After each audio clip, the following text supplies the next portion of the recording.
welcome back, Summoners. I'm your host for the evening, Korak, joined today by a Mr. Jack. Say hi, Jack. Hello, thank you so much for having me here in the Ember Scorch League.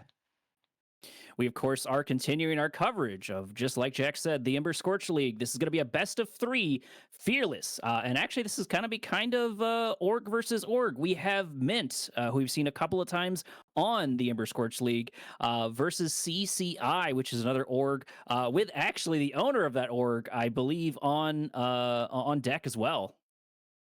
Yeah, gonna be playing listed as the sub number 5, so we'll see what has to happen for CCI Richard to have gotten in here. But quickly, this is the draft in client, so we aren't seeing it in pick order.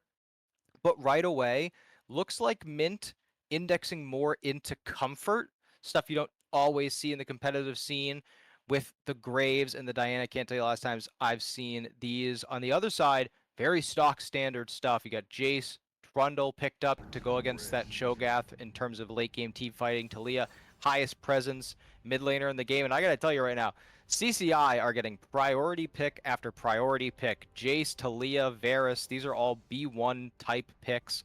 Whereas it looks like Mint is much more heavily going into what they feel like they can most likely carry on. And the Rakan, interestingly enough, I know it does pair well with this, but I haven't seen Rakan too often, really, at all. And I kind of understand. I feel like he's in a weird spot. Not that he can't put in a lot of work, but I feel like he can be pretty weird. But maybe they're going for weird in their first game because once again, this is fearless, so all of these picks will not be picked for later on as well. We also got a Varus there to pair nicely with him. I'm not a real big fan of where Varus is sitting, but I have seen him put in a lot of work. I don't like him, and maybe it's because I just know the full history of him when he just used to absolutely nuke, and he still does that to a degree, but it's very much so to a lesser degree. If we take a look at the bans really quick, it looks like Mint banned Nautilus, Yorick, Nocturne, Warwick, and Udyr.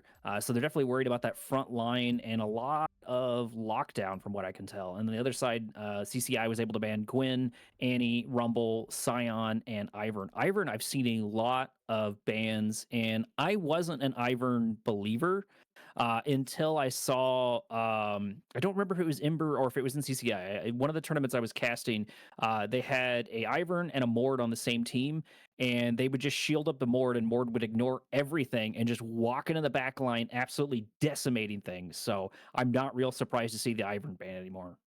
Yeah, supports are really strong, and if you can get a support type champ with actual income to start rapidly stacking up some of those items, the Moonstone Renewer, the Redemption, you can just really, like you said, just pick a player on your team, make them invincible. And Mordekaiser is a great vessel for that.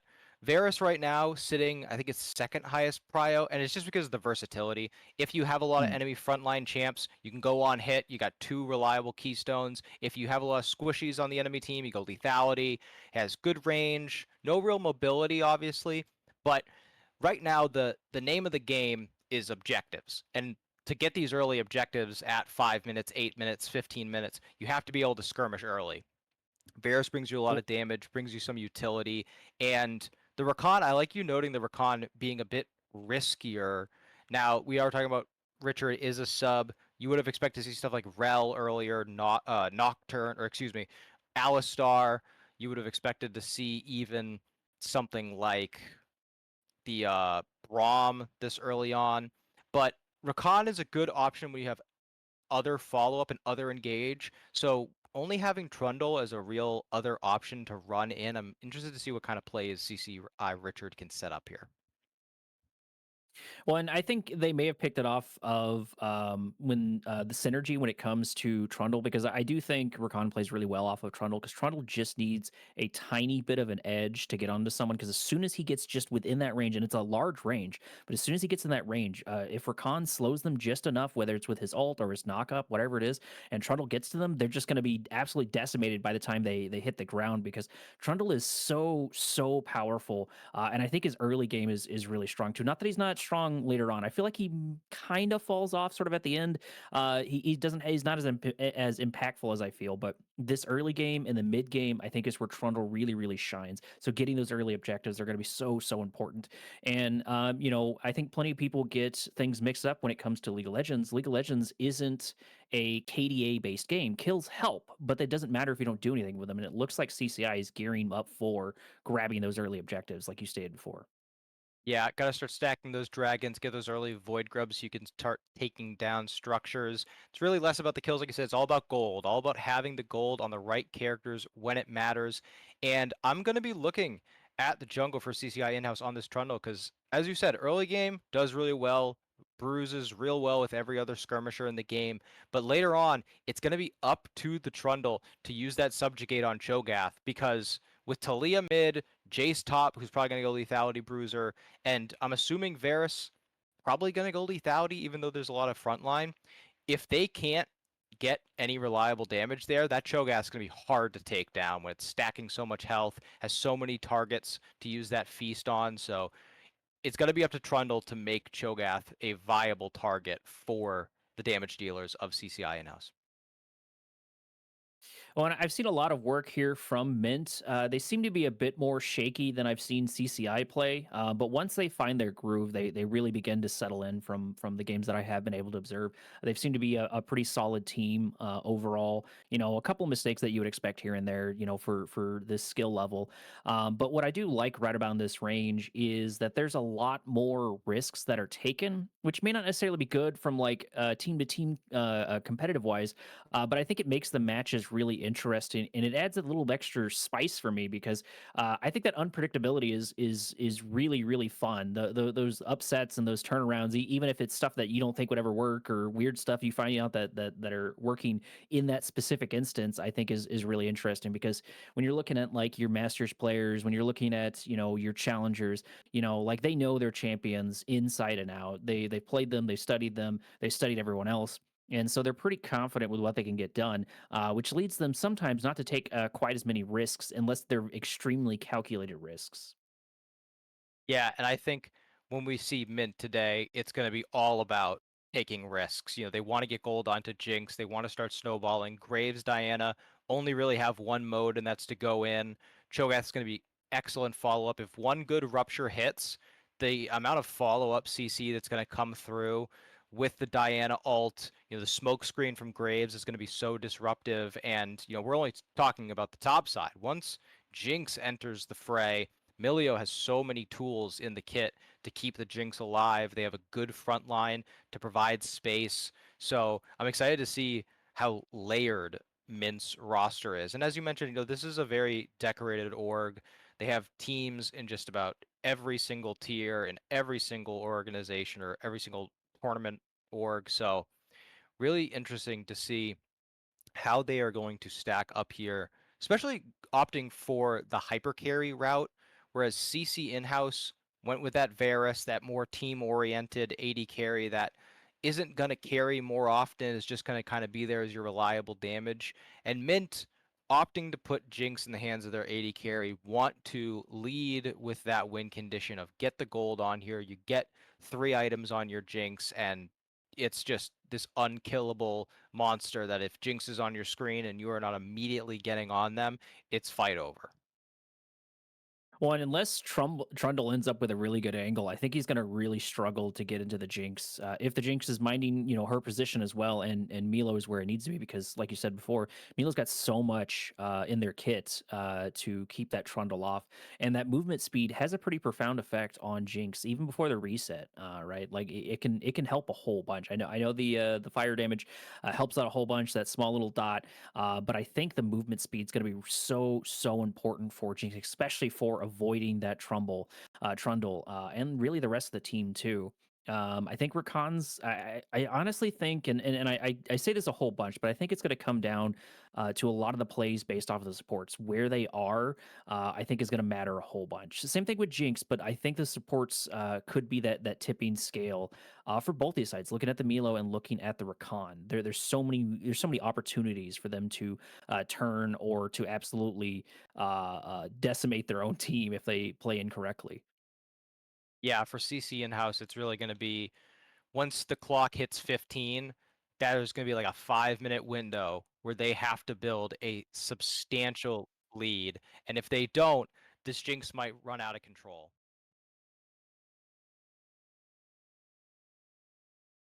And here we are. Welcome to round number 1 between CCI and Mint.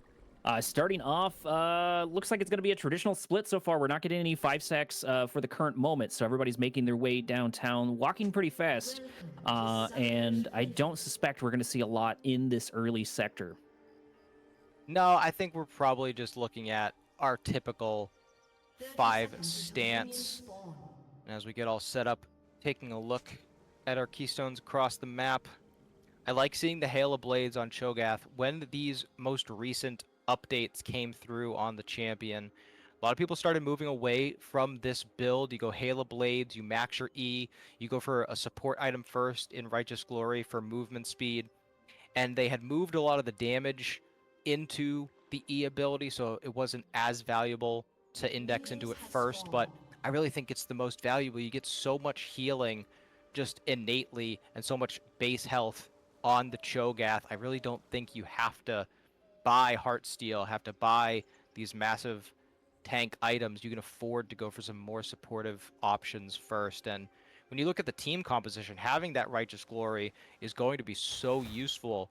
The AoE move speed it gets, allowing them to get into a better position, going to be so integral to winning some of these earlier fights where, like I said, 15 to 20 minutes, you'd have Varus on an item and a half, Taliyah could be on 2 items, Jace can move onto the map. It's going to be really difficult to out-team fight squad that has been built by CC in-house.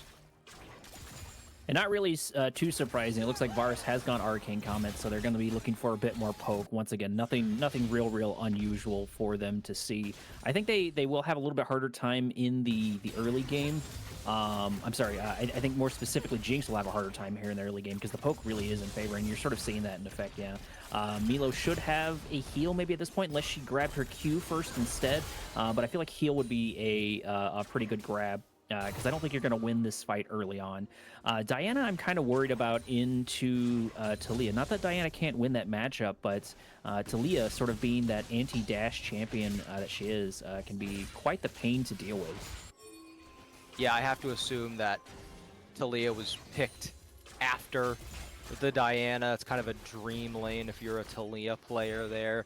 But they have moved a lot of the damage away from that ability. The most obnoxious part of it is the stun coming through as we see Richard looking to get Rakan does get a pretty good knock up there on Milo. It looks like a good chunk of damage is going to be dealt to Varus as the tables really have turned on them. They have to blow the exhaust as well. Richard maintaining his composure, keeping his ADC alive, but that's definitely going to hurt them in the laning phase. Yeah, it's really difficult to go for these early skirmishes when you have an enchanter on the map, because yes, Rakan can get those big knockups, but doesn't have a ton of follow-up damage, whereas an actual engaged support tank like a Nautilus or an Alistar or a Rel, Leona, something like that would have a way to protect themselves. But this time, you just ignore the Rakan once all of his abilities are on cooldown, start hitting the Varus, and there's no way for Rakan to really turn around and help. So, good trade there. Jinx is one of the best hyper carries because you have so much damage early game, whereas other hyper carries, think Zeri, are very, very useless early game. Need a lot of uptime to put out meaningful damage, as bot Crab taken by Graves, traded for top Crab. Very standard early game pathing from both these junglers, grabbing as many camps as each other, and now opening back up onto the map, going to where they started. We have dragons spawning here in a minute's time, and everything seems very standard for now. Everyone's just trying to grab as much farm as they can, and it doesn't seem like anyone's falling too far behind. Both jungles are in sort of their dead time, or in sort of their downtime, because most of their camps are gone. They were both able to get their perspective scuttle crabs on that side, so that's been great for them. Jinx, or no, Varus actually getting grabbed over there. He's got to be really careful. Jinx is getting so many shots off on him, and it looks like he's just barely one shot away from death. He does manage to make it out. That's going to be unfortunate, stopping his back and almost taking him out there. But really paying attention to jungle, I think Trundle's in a pretty good position if he wants to transition down down into the Dragon. Unfortunately, his team just back, so that will make it a little bit more difficult. And I think those early objectives are going to make a big difference. I know a lot of people don't like to grab the early Dragon, but it can be really powerful if you have the right opportunity for it. Grubs, of course, have been moved to an 8-minute timer. Yeah, I'm still not used to that myself. So it'll be a little bit while. It'll be a little while before they pop back on the screen. Yeah, that stopping that Varus back didn't end up being as impactful as it could have because they have pulled off this lane swap. They're opting to just sack that first dragon to get Jace out of this top lane where it looks like Cho'Gath was able to trade pretty well, but now they're going to be able to effectively just eliminate so much XP and gold from the Cho'Gath. Jace can easily collect CS under turret, can push the lane in its ranged form, and Varus doesn't lose much for getting chunked out.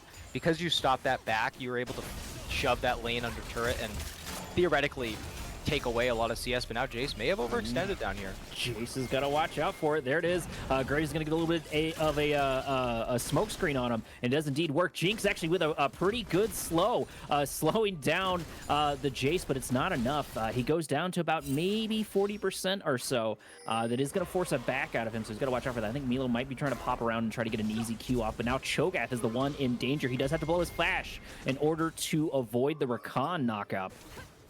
That sucks for Daro. Now you have no flash. You've got 3 people in your lane. It does look like Mint are going to be able to grab this first dragon, but Daro does tick level 6, teleported to lane just to have to flash away, losing so much XP at this point.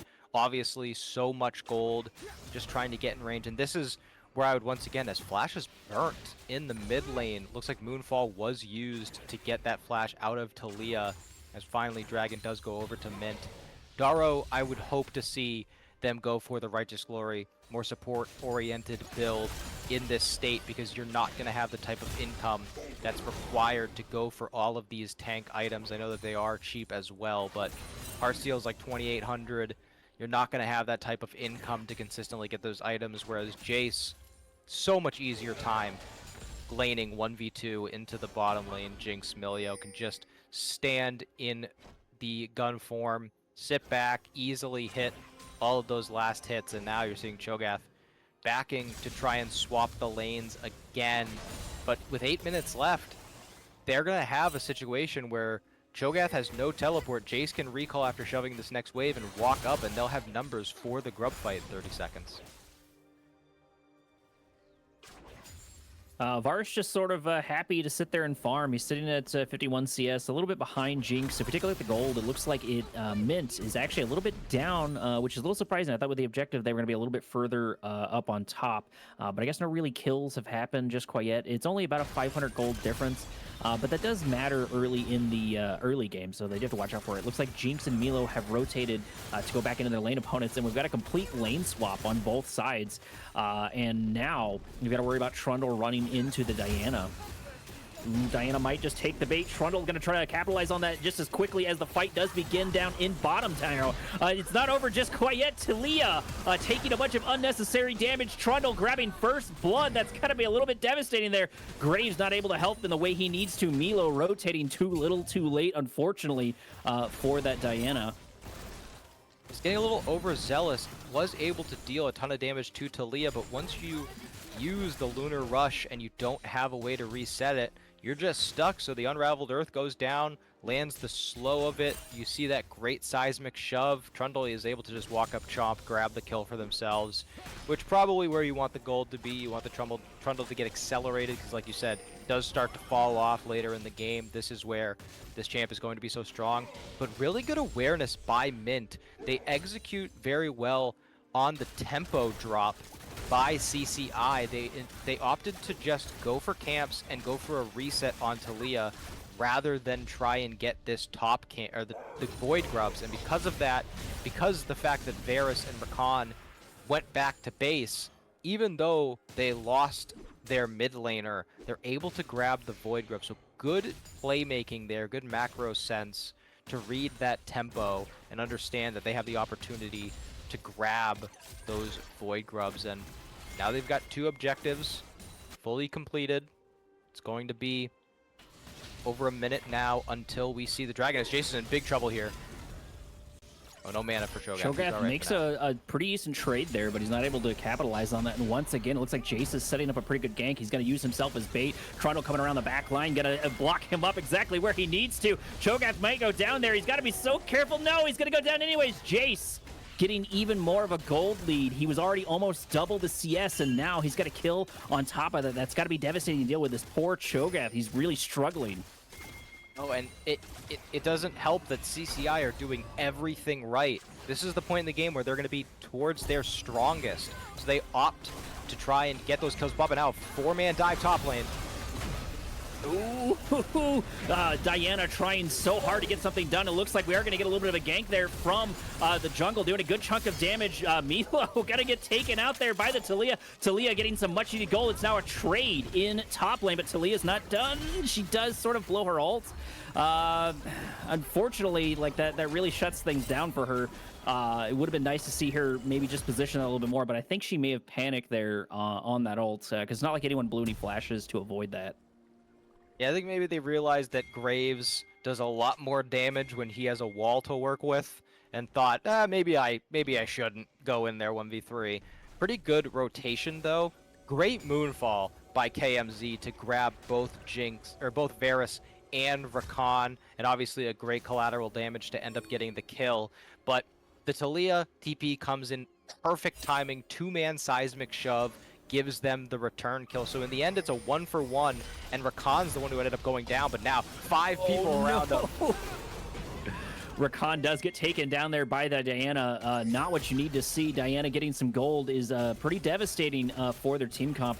She's in such a good position to nuke and engage, so that's going to be hard to deal with. Unfortunately, nothing too much on Jinx. She's been happy sort of just to get some farming on, but she hasn't had her impact just quite yet. She hasn't had anything to really reset her her dashes off, her movement speed off of, other than her support. Hasn't been able to grab any of these early kills either.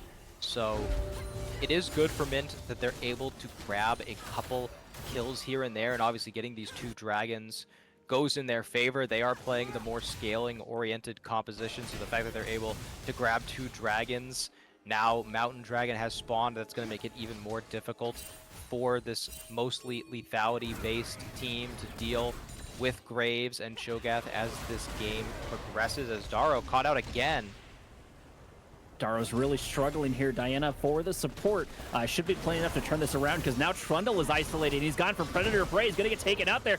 There's the ult there for Diana. Diana doing a good chunk of damage, nuking him before it could even happen. That's going to be 2 kills on Diana, and it's not over just quite yet, because Jace is in an unfortunate position. Diana does miss her Crescent Moon, so she's not able to get that off where she needs to. It looks like it's going to be Taliyah there for the save, dealing so much damage. Rakan going to save the Jace over there in the background, and that's going to completely turn around CCI trying to stay in the game, and indeed getting some gold for it.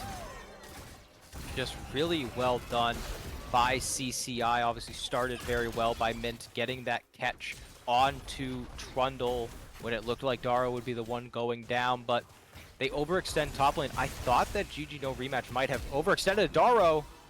Flash doesn't matter, still goes down under turret. I thought that GG No Rematch was overstaying top lane, but up.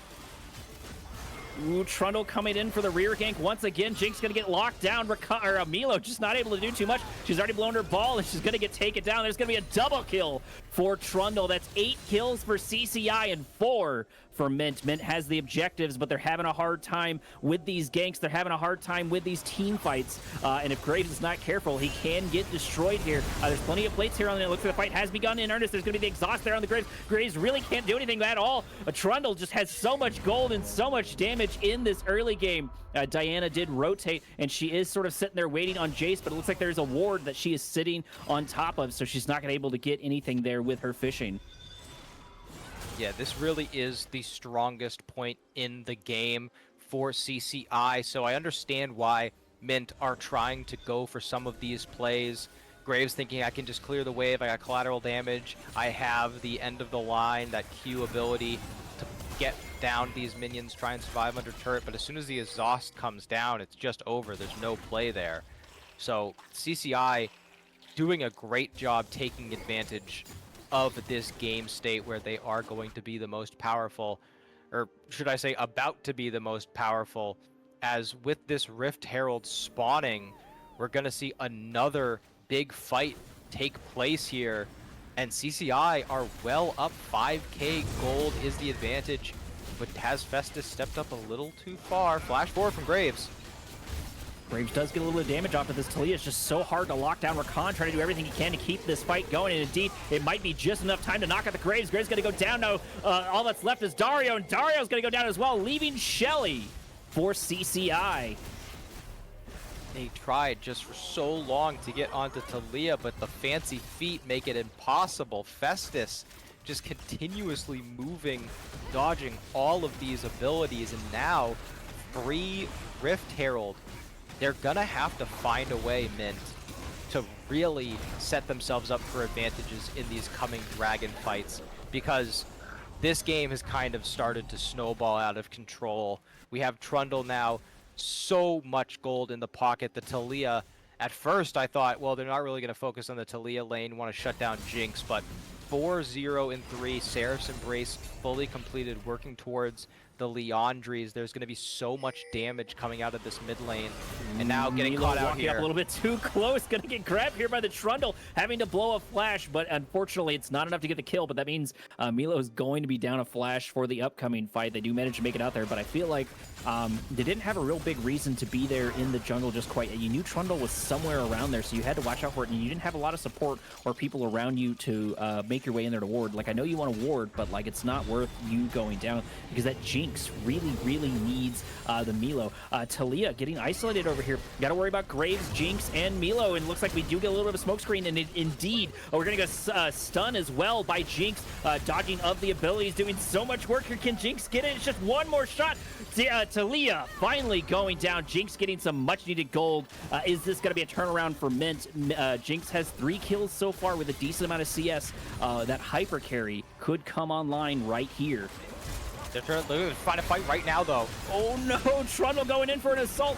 Diana trying to do as much damage as she can, but unfortunately Trundle is just too thick to do anything with him. And that's definitely going to be a thick with 2 Cs, because Trundle barely took anything, even from Diana. I mean, that is a massive pick for CCI. It looked like it would have been a free dragon for Mint after getting that numbers advantage. The shutdown gold going onto Jinx is so massive, but now Talia is able to just TP back, and you got no jungler for 10 seconds. Even when they do get up, there's no way they can get here. So first dragon goes for CCI. They can start grabbing some of these mountain drakes to at least delay the soul for Mint at the very least. Now they think they've caught out Cho'Gath. Poor Cho'Gath gonna get grabbed, unfortunately. Talia, no, actually Talia does turn around for the knockup, grabbing Dario. I thought she was going to stop another kill with her own ult, but she was able to turn around there right there at the end, so that at least was good for her. Not good for Dario, unfortunately. He's had such a hard time of it. He's 0-4, he's down 40 CS. And just everywhere he goes, he's constantly getting ganked, and he constantly has all of these troubles. Shelly deployed in the background for bot lane. Gonna run directly into that T2, and that T2 should go down rather quickly there, especially with Varus and everything else that is sort of sitting there. Talia trying to pressure the Graves out, and the turret's gonna go down before they even see anything. And Shelly is gonna get maybe another charge. No, they're gonna transition into the wall. They're gonna transition into the wall. I thought they were gonna pull it in mid, but they just barely missed it, which means Shelly's gonna go down for free. Yeah, and we did see some responses across the map. Jinx got the mid inner or outer turret, excuse me. Top lane outer turret went into Diana's pocket, so we're starting to see some important completions here. Jinx pretty close to that Infinity Edge, 600-ish gold away. That is going to be a massive point in this game. Usually Jinx, you really want to see that Runan's Hurricane come in before you can truly say the champ is online, but because there's just so much range. Talia into Diana, but Diana already going down to half HP. There's going to be the blink backwards, just barely able to save the Diana. No ult here follow-up, so unfortunately that Diana kill is going to go away, but that means that Flash is no longer going to be there for the engage, which is going to be pretty hurtful for Mint. It's pretty important because now Diana truly has no way of getting out of a team fight. It's going to have to be a complete trigger pull, no hesitation, because there's no way you're going to be able to get kills onto these high damage carries with any level of hesitation.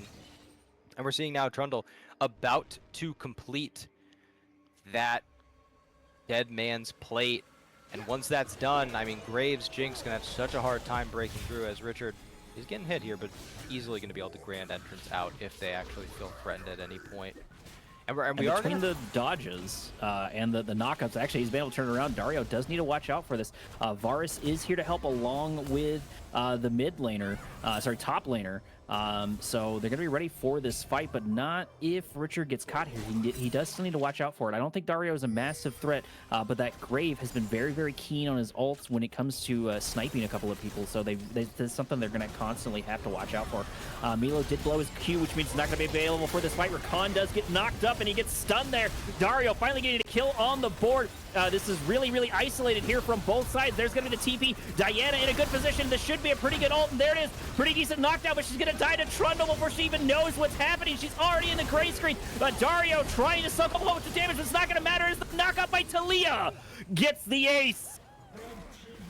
That was an incredible fight for Festus. It starts with Richard getting caught out again. You'd think that that would mean a sure win for Mint, but a two-man seismic shove to start completely quells any sort of engage they could possibly look for. Once KMZ teleports in, they immediately get CC'd, rooted, no damage able to come through after the Starfall, and then another two-man seismic shove is what seals the fight in favor of CCI. Festus might be going down to Otacon here, but able to completely carry that team fight. And you know, we look at the timer, I said 15 to 20 minutes is when they're going to be their strongest, and this team just all of their damage coming online now, as Varus is actually dead because the AoE is going to kill him. Oof. Yep, there it is. That's going to be unfortunate. That's my big predict. You know, I'm known for making predictions in draft. There I was able to make a prediction in game, but we'll just see it as a quick reset. You know, 30 seconds, he'll be on the map by the time Dragon spawn, so no. We'll just pretend like nothing happened, playing pretty well this game, all things considered. And when we look at some items, your finger. You don't have to use the B key. Exactly. It's you know, he's maybe thinking that they used a lot of high priority champions, the Talia, the Varus, the Jace. So they're gonna have a little bit of a shortened pool. He's thinking maybe if this goes to 3 games, I don't want my fingers to get tired.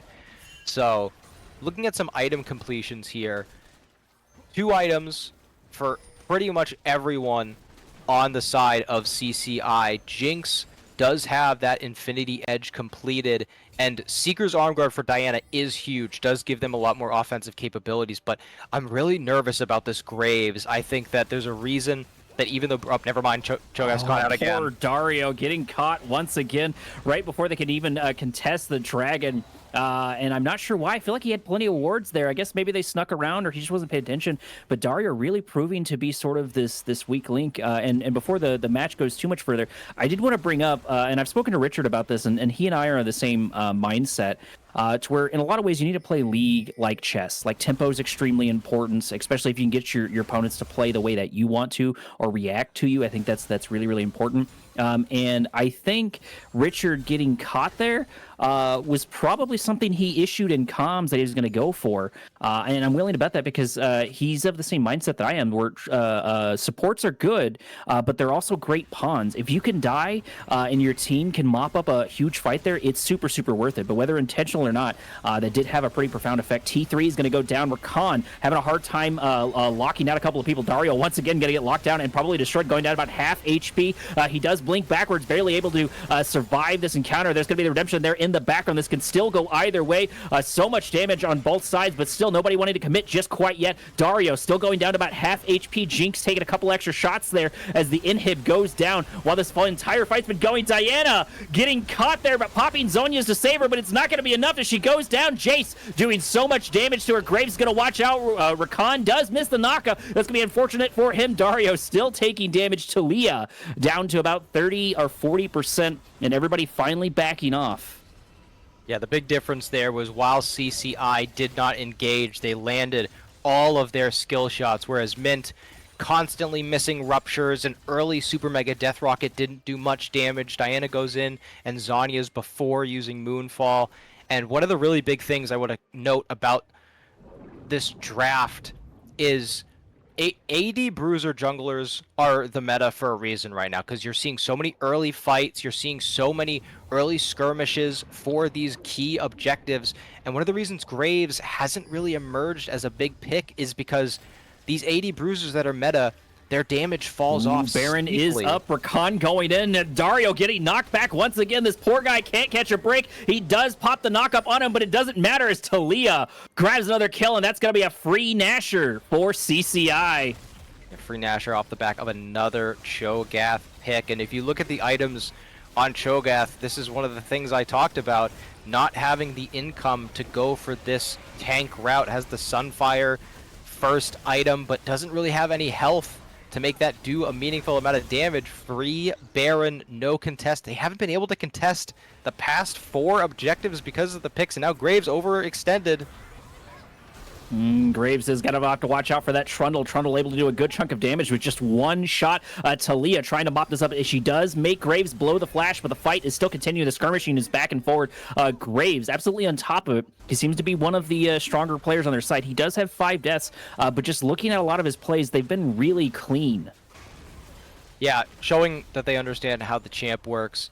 Just struggling to kind of shift into the front line that they need right now out of that jungle role, whereas Trundle can so easily just walk up, subjugate Cho'Gath, and all of a sudden becomes so unkillable, can also deal a lot of damage. This is one of the reasons, like I was saying, Graves just has not emerged as a top priority pick in the current pro scene, and now just so, I mean, they're just picking him off like fish in a barrel. There's going to be the Zonia already. Diana does finally manage to make it out. They did blow a whole bunch of resources, but it looks like the T3 is going to go down, followed into Dario. Dario having to flash out. Milo's got to watch out for it. Graves doing a bunch of damage, but unfortunately the Zonia is there for the mid laner, but it looks like Jace is going to mop up a kill on it. Graves just not able to escape, and that's going to be 2 inhibs and a turret down. Dario in an unfortunate position once again. Getting killed here will be extremely, extremely unfortunate, as he does indeed go down, and this is all but over. The fat lady hasn't sung, but she may as well have, because this is GG, folks. Yeah, I mean, they kind of understood. Jinx did have Super Mega Death Rock, and you can see the low HP bars in the back, but just understanding 3 inhibitors down, your Nexus turrets have gone down. There's no real chance at this point, and 27 minutes on the clock. I am incredibly impressed by CCI here. They understood when they were at their strongest. They didn't let the Jinx get accelerated. And, you know, to be clear, Verzia didn't do a bad job. Way ahead in gold, was doing decent on CS, hit their item breakpoints at decent timers. But when you look at the other side, Jace so far ahead, Trundle able to get so much gold. I would say MVP on Festus. This Talia was doing so much work in these team fights. And, you know, Varus Rakan did their job in the bottom lane. They didn't let the Jinx get far ahead. So, really excellent play by CCI. Rakan having a more muted effect, I think, when it comes to the champion in these fights. I don't think he did a crazy amount there, but then again, this is also game 1 in Fearless, and so maybe that's exactly what they're shooting for. The player behind Rakan, Richard, I think knew exactly what he wanted to do. I just don't think he was able to execute Rakan as well as he needed to, based off of just the positioning, and I don't really blame him, because even as Rakan, there's a lot of trickiness you need to do there. If Cho'Gath had been slightly better, or had been in a couple of better spots, his knockup really could have messed up Rakan multiple times. He just unfortunately got picked right before every fight. And I don't know if y'all were looking at the gold. It looks like it was about a 13K difference, if my math is correct, and it's probably not. I mean, whatever it was a lot. We can say that the gold difference was a lot, and it is 13K, so your math was spot on. But, I mean, it's just the damage graph, too. Like I said, Talia did so much work, and it wasn't even just pure damage output. The seismic shoves were 3.2K. so key. And a ton of multi-man shoves into stuns, into follow-up damage. I loved the draft. I love the way they played it. They seemed to have a full command over when they needed to be aggressive, constantly moving as a unit. And I love your point about Richard on the Rakan. As an AD carry player, I often call that the AD carry engage, where it's like, I just need my teammates to fight. It doesn't matter whether it's a good fight or not. If I put myself in danger, a fight's going to start, and that's all I want. So I do agree. It could appear a little int to just keep diving into the enemy jungle, but all they needed was for a fight to start, and Richard made that happen.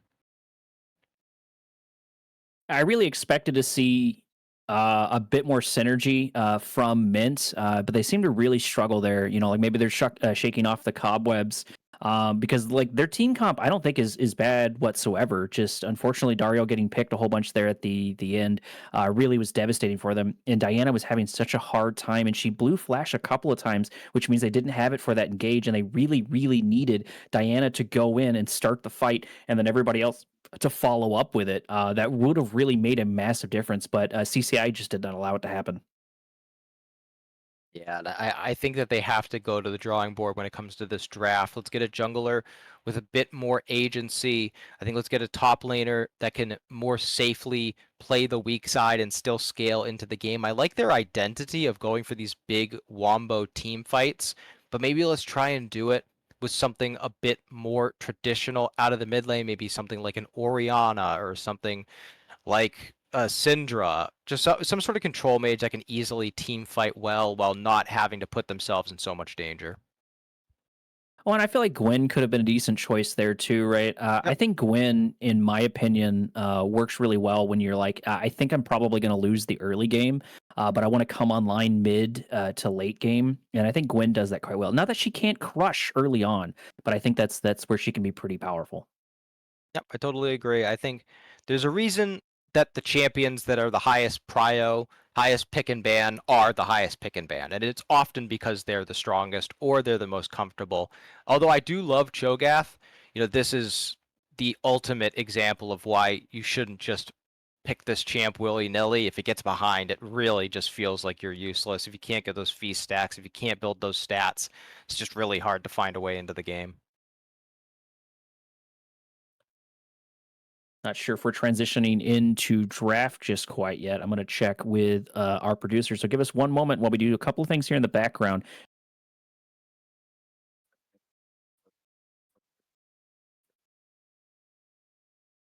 Oh,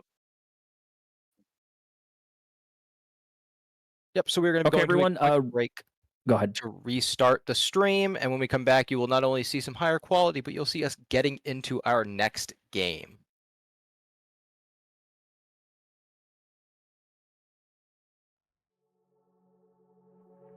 A broken neighbor is your mind. For all the scars, let's leave them behind.